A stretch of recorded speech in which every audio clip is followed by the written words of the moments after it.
How's it going, Top Forest TV? My name is Jack and welcome to my preview for Nottingham Forest versus Crystal Palace, taking place tomorrow at 8 p.m. Before I get into this, sorry about this light here. I don't really know what to do. Usually it means I need to wipe my camera, and I've done that, but it's still there, so I don't quite know. I am not too sure. Yeah, Crystal Palace at home then. Our first game back after the international break, and it was a Monday night fixture. It felt like so long since that Chelsea away game. It feels like forever now that we played against Chelsea at Stamford Bridge and got a very, very, very decent 1-1 draw.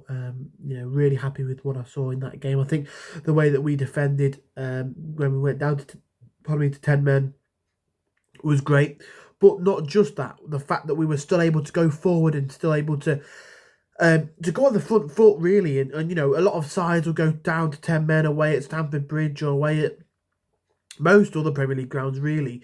They'll probably try and sit in and go, you know what, try and keep this point, take it home with us, keep our unbeaten away record ongoing.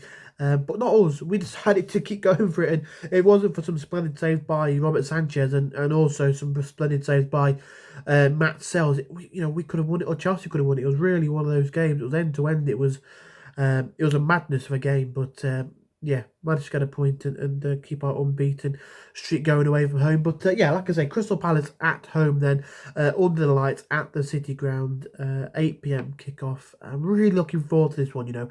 I think it's a real opportunity to try and get our first 3 points at home this season. So far we've had 3 games, 2 draws and a loss at home. Our only league loss coming at home to Fulham, our last home game that was. And look, I think it's a real opportunity for us to go out there and to get some more points on the board. Crystal Palace ended last season on an absolute high. They were brilliant. They had Eze, Mateta, Elise firing, but the latter there, Elise, has left now, gone to Bayern Munich, and they don't look to be the same side at all. There's even reports that Crystal Palace are thinking of parting ways with Oliver Glasner and looking at bringing in David Moyes. So, yeah, look, I think it's a different Crystal Palace to the one that came to play us towards the end of last season, where we got a 1-0 draw. We were unbeaten against Palace, actually, since getting promoted to the Premier League. It's been 3 draws and a win. We won at our ground just before the World Cup, I believe. I think it was a 1-0. I think if I remember rightly, Morgan Gibbs-White scored. It was ruled out, and then VAR returned it, and Wilfried Zaha missed a penalty. Then obviously it was a 1-1 right at the end of the first season. Last game of the season, we were already safe, and it was a party atmosphere in that Selhurst Park away end.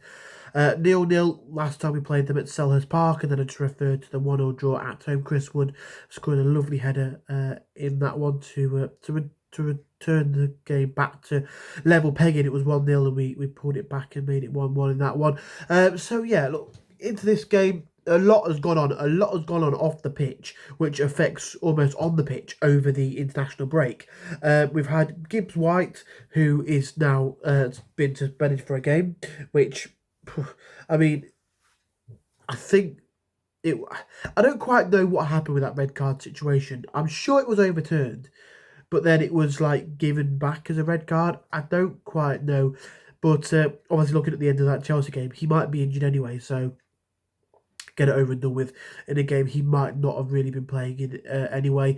Nuno's been banned for 3 games after his reaction to the red card against Brighton for Gibbs-White, and then Marinakis has been banned for 5 games from the City Ground. I don't know if it's 5 games from the City Ground, or he's been I don't know if it's 5 home games he's banned for, or 5 games, and any game within those 5 games at City Ground he can't attend. I don't quite know, but whatever the fact is, he's been banned for 5 games because of his reaction to the officials after the Fulham game. So I really am interested to see how that affects us. I think it could be not having Nuno on the touchline could be a difficult one for us. I think it could cause us maybe 1 or 2 issues. I think he's such a It really has an influence being on the touchline. Just looking over and seeing a manager like that with the calmness that he possesses, but also what he can offer on the touchline. I think he's gonna be a miss. Don't get me wrong, but I'm sure his assistant will fill in and be able to deliver exactly what Nuno wants to be delivered. So hopefully everything will be okay in that respect. Um, but yeah, really, really intrigued to see how things go in this one. Palace this season are yet to win a game. I believe they got a point also against Chelsea, and I think they might have got a point elsewhere also. But they've not started the season very well at all. And yeah, maybe they are missing Michael Elise, but they're going to have to get this sorted soonish, or things could start getting a little bit desperate. I often notice with Crystal Palace, they always seem to have a period where they're struggling. Maybe the start of the season not going well. They always tend to turn it around. So I don't think it's panic stations just yet at Crystal Palace, because they always seem to steer clear of relegation problems. With a couple of games left to go, a handful of games left to go.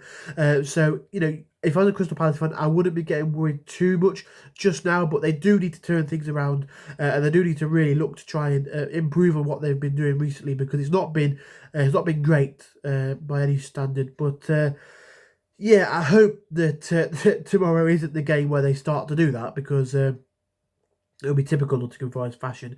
Wolves, the only point they've got this season is against us.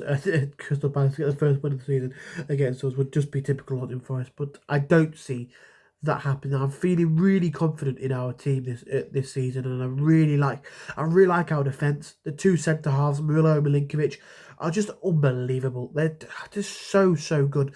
Milinkovic getting himself an assist against Chelsea, which is something you don't quite expect from a centre half. A lovely cushioned header across for Gibbs, not for Gibbs White. Sorry, what am I on about, for Chris Wood.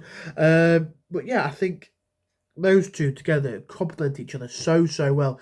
You've got Murillo, who likes to get on the ball, likes to drive it up a little bit more, and Milinkovic, who's just not afraid to get himself stuck in when needed. It's such a great partnership, and to get them both for as cheap as we did, it's amazing. Some of our business over the past, season, 2 seasons has been amazing.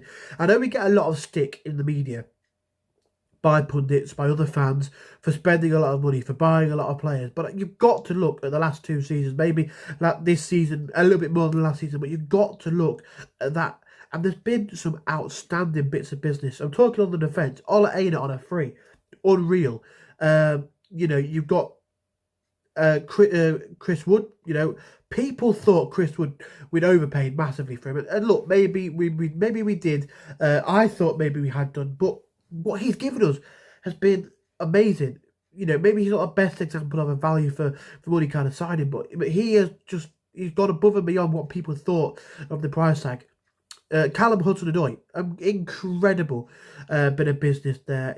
We've just got some fantastic bits of business, and I think we've got to be credited on that one. But our defence, I think, could really look to shut out the attack of Crystal Palace. Eze, I think, is a fantastic player. Mateta not quite hit the heights this season that he did last season. Kamada, somebody who I'm not too familiar with. I've not seen him play too much. I know the name, I know him on FIFA, but I don't know too much about him in terms of how he plays. So I'll be interested to see that one. Ismaili Sarr, someone that we were linked to a few times after Watford went down and we went up. But I think, look, I think our defence has got enough to match their attack, and in our attack, I think Chris Wood is a goal scorer. An absolute natural born bagsman. I love to see it in and around the penalty box. Knows where to be, pounces on those opportunities, and I could see him getting himself on the score sheet. Hudson-Odoi, Alanga, brilliant on the wings, causing tons of problems. In behind, you can't really have Gibbs White if he's suspended, so I think Jota Silva for me has to go in there. Should have scored against Chelsea if it wasn't for an outrageous save from Robert Sanchez. So I think I just think he's brilliant. I really love him. His passion, his determination, his ability to head the ball for a man. Pardon me. I do apologise. For a man who's as short as he is, I don't think he's much taller than me. And I'm not very tall myself. To see him leap for a header like he does, it's just incredible. And the way that he presses, the way that he wears his heart on his sleeve, I love to see it. Yeah, feeling confident for this one, If I have to go for a score line prediction, I'm going to say Forest 1, No, sorry, Forest 2, Crystal Palace 1. I think Crystal Palace might score, but I think we'll have enough to shut them out any more than that and see a 2-0, what am I on about? A 2-goal, 2-goal haul by Forest. Chris Wood, I'd love to see him get on the score sheet. You know, I'd love to see Ola Aina get on the score sheet. I've got him on my FPL, so I'd love to see that. But no, I don't. You know what? I don't really mind who scores. But really, really looking forward to this one. I think we've got a real foundation now, a real base to build upon with our solid defence, and it allows our fullbacks to get forward a little bit more, allows our wingers to experiment a bit more. Our midfield, you know, we can get ourselves stuck in. Elliot Anderson, Ryan Yates, I think, two players who can really, really get themselves stuck in. Dominguez as well, not afraid to get himself stuck in there. You know, Ward-Prowse, I'm not sure if he's no, he's suspended. There hasn't been a game since the Chelsea game. He will be out. He will be suspended. But yeah, I really, really am looking forward to this one. I'm confident we can get our first win at home. You know, we haven't lost many games this season. We've only lost one, and that came at home. But we haven't won at home, so I think, you know, our home form could do with a little bit of an upturn in fortune. But yeah, look, I think we can go out there and do it. You know, get all 3 points. I'm feeling confident. I believe in the boys. Chris Wood to continue his scoring fashion. And then somebody else to chip in as well. Maybe even a double for Chris Wood. I would not say no to that one. But yeah, really, really excited for this one. I was planning to potentially go to the game, but one or two things sort of got in the way and I'm not able to do so. So I will be watching at home. And hopefully me and my dad will be jubilant after a Forest victory. But yeah, let us know in the comment section down below what you think might happen in this game, your thoughts on the starting lineup, your predictions, all that good stuff. Really excited for this one, really looking forward to see how it pans out. So yeah, if you did enjoy this video, smash the like button, subscribe if you haven't already, and you have enjoyed what you've seen from the channel, and come on, you Reds.